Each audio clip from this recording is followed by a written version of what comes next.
I'm Lila. My life was straightforward, just work and home. I worked as a web designer, and my days were filled with coding, designing, and client meetings, all from the comfort of my home. I was good at what I did, and it showed in my bank balance. It wasn't always like this. A year ago, my life was a mess after a horrible breakup. I had sworn off relationships, focusing only on work. But then, I met Ethan at a friend's party. Ethan came up to me with a simple, "Hi, I'm Ethan. You're Lila, right?" His voice was calm and steady, no airs, no pretense. "Yes, that's me," I replied, taking in his casual attire and easygoing smile. We talked about everything that evening, from movies to our hobbies. He mentioned he worked in sales and seemed to enjoy his job. "You must love what you do," he commented after I explained my work. "I do," I smiled. "It's more than just a job for me." He nodded, and we continued chatting for what felt like hours. By the end of the evening, we had exchanged numbers. It wasn't long before our casual chats turned into dates, and our dates turned into serious discussions about our future together. Ethan was different from the men I'd known. He was kind, attentive, and seemed genuinely interested in my life. I remember our third date distinctly. We were sitting in a small cafe, and he handed me a bouquet of flowers. "For you," he said simply. "Oh, Ethan, they're lovely," I replied, taken aback by the gesture. "I thought they'd make you smile," he grinned. We dated for a few months, and everything felt perfect. So when Ethan proposed, I didn't hesitate. We had a simple wedding and moved in together. My house, spacious and filled with the memories of my single life, now echoed with our shared laughter. However, things took a turn when Ethan came home one day looking distressed. "I lost my job, Lila," he began, avoiding my gaze. I was stunned, but tried to be understanding. "It's okay, Ethan. We'll manage. You'll find another job soon." He looked relieved. "Thank you for understanding. I promise I'll make this right." I believed him. Truly I did. But as days turned into weeks and weeks into months, with Ethan not working and his job interviews leading nowhere, my patience began to wear thin. As the days went by, my trust in Ethan waned, replaced by an unsettling anxiety. Our financial situation was still stable thanks to my job, but Ethan's attitude towards employment became increasingly lackadaisical. One evening, I overheard him talking on the phone. "Yes, Mom, I'm taking care of everything.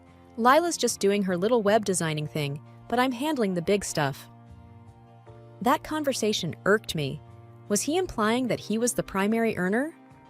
A week later, his sister Elsie dropped by for a visit. She and I never really got along. Our beliefs and lifestyles were polar opposites. She had chosen a life completely centered around her home and husband, a choice I respected but couldn't understand. The moment she walked in, she started inspecting the place. "Lila, don't you ever dust around here?" she commented, running her finger along a shelf. "We've both been busy, Elsie," I said, trying to remain calm. She smirked.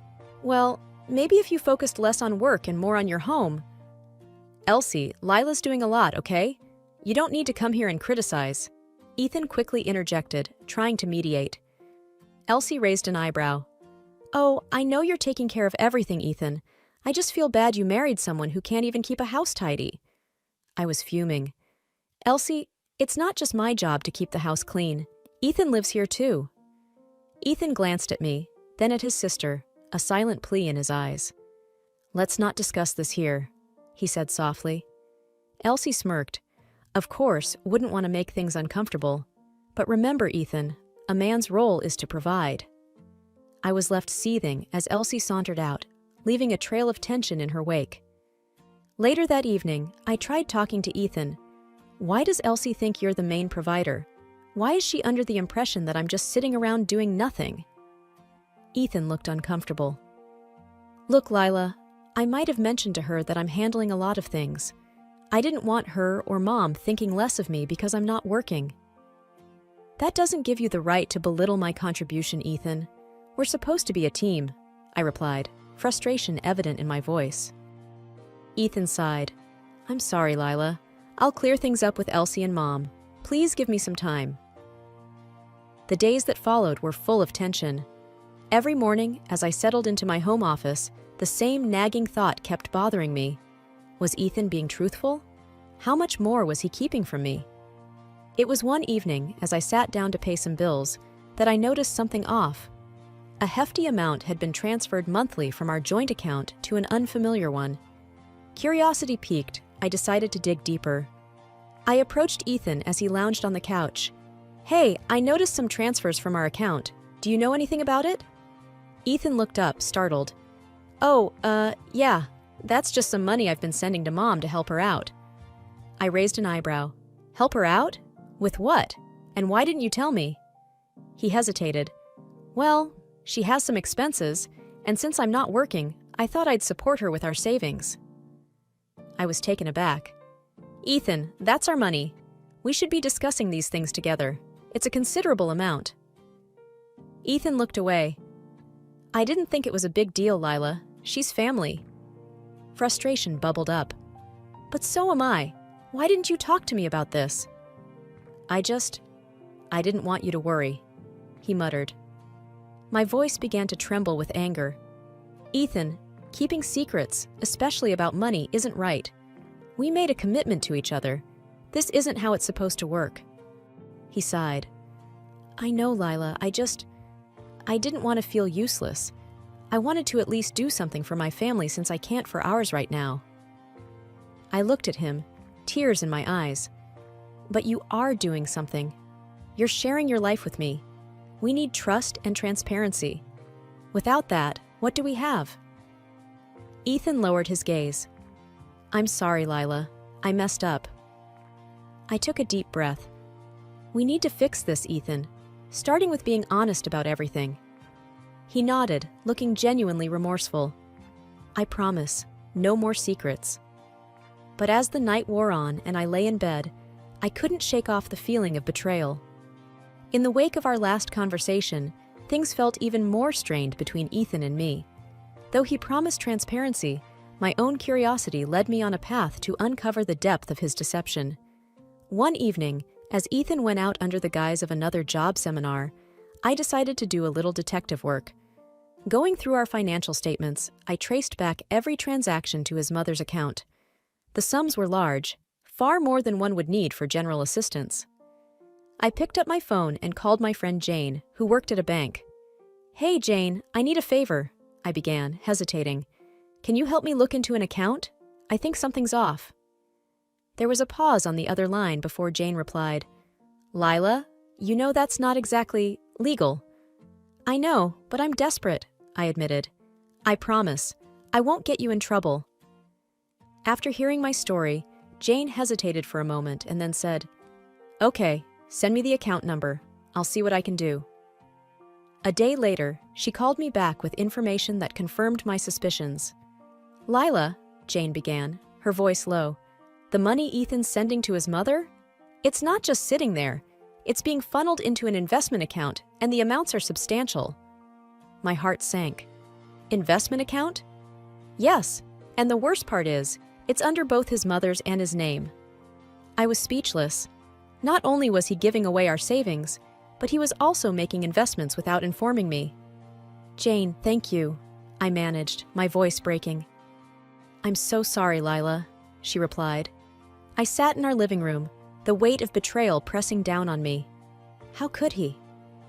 When Ethan returned later that evening, I confronted him, papers scattered all over our coffee table. "Ethan, we need to talk." He took one look at the bank statements and paled. "Lila?"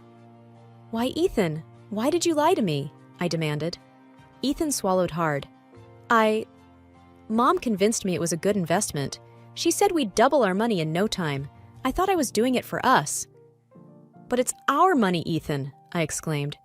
"You can't make decisions like this on your own. We're supposed to be partners." He sat down, defeated. "I know. I messed up. I thought I could surprise you, show you I was contributing." I shook my head, tears streaming down my face. By lying? By betraying my trust? Ethan looked away, guilt evident in his eyes. "I'm sorry, Lila. I should have talked to you." The truth was out, but the damage was done. Could our relationship withstand the strain of so many lies? The atmosphere in the house was as cold and quiet as a winter morning. After uncovering Ethan's deceit, I was determined to keep my composure, but I found myself rattled whenever I remembered the mistruths. Ethan, on the other hand, seemed to be avoiding the topic entirely. Just as I sat down at my computer, the front door burst open. Before I could react, Lydia, Ethan's mother, and Elsie stormed into the living room. "You shameless woman!" Lydia's voice cut through the air. "All you do is sit on your behind and suck the life out of my son." Elsie chimed in with a smirk. "Always knew you were a leech, just waiting to latch on to someone better off." I took a deep breath, gathering my thoughts before replying. "I'm the one working and earning here. Ethan hasn't been for months." Ethan stood off to the side, his eyes darting between us. I hoped, expected, that he would say something, defend me. But he remained silent. Lydia, her face red with rage, took a step forward. "You expect us to believe that? My son has been the one supporting this family. You've just been enjoying his hard work." Elsie nodded in agreement. "Honestly, I don't know what he saw in you. You're just a lazy housewife, living off someone else's money." Their words were like salt on an open wound. But more painful than their false accusations was Ethan's silence. He just stood there, watching the scene unfold without uttering a word in my defense. Taking a deep breath, I stood tall and looked straight into Lydia's eyes. "All I ask is for the money Ethan transferred to you, returned. It's rightfully ours, not just his." Lydia's face twisted in rage. "How dare you? That's my son's money, and I'll decide what to do with it." Despite the fury in her eyes, I didn't waver. "It's our money, Lydia. Earned by me, not him." She stared at me for a moment, the room silent except for our heavy breathing. Then, with a huff, she turned on her heel, Elsie following close behind. "This isn't over!" Lydia spat as she stormed out of the house. The door slammed shut behind them, leaving a lingering echo. I turned to Ethan, waiting for him to say something, anything. But he just looked down, avoiding my gaze. The gravity of the situation weighed heavily on me. Not only was there deceit about money, but I was also fighting a battle with his family on my own. His silence hurt more than any deceit ever could. A few days after the confrontation, I sat in my home office, distracted by everything that had occurred. The tranquility of my workspace, usually a haven for creativity, now felt stifling. Taking a sip from my coffee, I pondered on how to reclaim my dignity and pride. The first step was clear. I accessed my online bank, scrutinizing every transaction, noting down each suspicious transfer. The amount Ethan had funneled to his mother was staggering. Money I had earned with sweat and sleepless nights, taken without my knowledge. A message pinged on my computer. It was from Lucy, a friend since college, and also a brilliant lawyer. I had confided in her about the whole situation, and she was eager to help. "Hey, I've looked into your situation. Let's meet for lunch?" her message read. We met at a quiet bistro, away from prying eyes. "So," Lucy began, stirring her iced tea, "I've been doing some digging, and I think we have a solid case here. It's about time we put Ethan and his family in their place." I nodded, taking a deep breath. "I just want what's rightfully mine, Lucy. I can't let them get away with this." Lucy's eyes gleamed with determination. "Trust me, they won't." Weeks turned into a whirlwind of paperwork, meetings, and strategy sessions. Lucy and I, along with a team she'd put together, found evidence not only of Ethan's deceit, but also questionable transactions involving Lydia's accounts. It was a spiderweb of lies and deceit, with Ethan and Lydia at its center. One evening, after another exhaustive session, Lucy looked at me and said, "It's time. Let's serve them the papers." The next morning, Lucy and I drove to Lydia's place. Ethan's car was parked outside. Perfect. We rang the bell, and Elsie answered, her face a mask of fake surprise. "Oh, it's you," she sneered. "We're not here for games," I said coldly. "Is Ethan here?" Before Elsie could reply, Ethan emerged from the living room. His confident smirk vanished as Lucy handed him an envelope. "You're being sued," she said crisply. "For fraud and theft. I'd advise you to get a lawyer." His face paled. "This is ridiculous," he exclaimed. "No, what's ridiculous is you stealing from your wife and lying about it," I retorted. Lydia appeared at the door, her eyes scanning the scene. "What's going on here?" "You might want to read this too," Lucy said, handing her another envelope.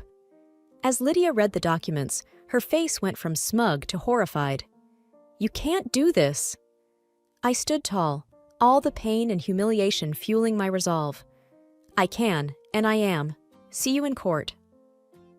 Walking away from that house, with Lucy by my side, I felt a weight lifted. It wasn't about revenge. It was about justice. It was about standing up for myself when others tried to push me down. It was about reclaiming my power. And it was served cold. As the days drew closer to our court date, I braced myself for the inevitable backlash. I knew Lydia and Ethan wouldn't go down without a fight. And while I was emotionally ready, I didn't expect them to bring the battle right to my doorstep. It was a chilly evening when my doorbell rang. Peering through the peephole, I saw them, Lydia, Elsie, and Ethan, their faces a cocktail of anger and determination. Taking a deep breath, I opened the door. "Thought you'd ambush us with that lawsuit, did you?" Lydia spat out, taking a step inside. Ethan and Elsie trailed behind her, blocking the exit. "Calm down, Lydia. This isn't a good look for you," I replied evenly. "You think you can just humiliate us in public? Drag our name through the mud?" Elsie snapped, her voice dripping with contempt. "It's simple," I replied coolly. "Return the money, and this ends." Ethan, who had been silent till now, looked at me with a mix of frustration and sadness. "Is this how you want things to end? By suing your own family?" "Family?" I echoed, my voice icy. "A family doesn't steal from each other. A family doesn't lie and degrade one another." He sighed. "I made a mistake, but taking us to court? That's extreme." "It's justice," I responded, "and I'm not dropping the case." Lydia, crimson with rage, glared at me. "We won't let you tarnish our reputation. You're going to regret this." "Is that a threat?" I countered. "Everything I've done is legal. Can you say the same?" "Enough!" Ethan shouted. "This is getting us nowhere." I fixed him with a steely gaze. "You're right. It's clear where we all stand. Now, I suggest you leave." Elsie sneered. "You may have gotten the upper hand now, but remember, the courts haven't decided anything yet." "We'll see," I replied confidently. As they left, the tension in the room was palpable, but I stood my ground. They had come to intimidate, to make me doubt my course. But it had the opposite effect. Their visit only solidified my decision. There was no turning back now, and whatever the outcome, I was ready. The day of the court hearing arrived quicker than I anticipated. As I entered the building, my heels clicked sharply against the marble floor, echoing the resolute beat of my heart. There was a thrum of anticipation in the air, and I could feel eyes on me, but I remained focused, my gaze unwavering.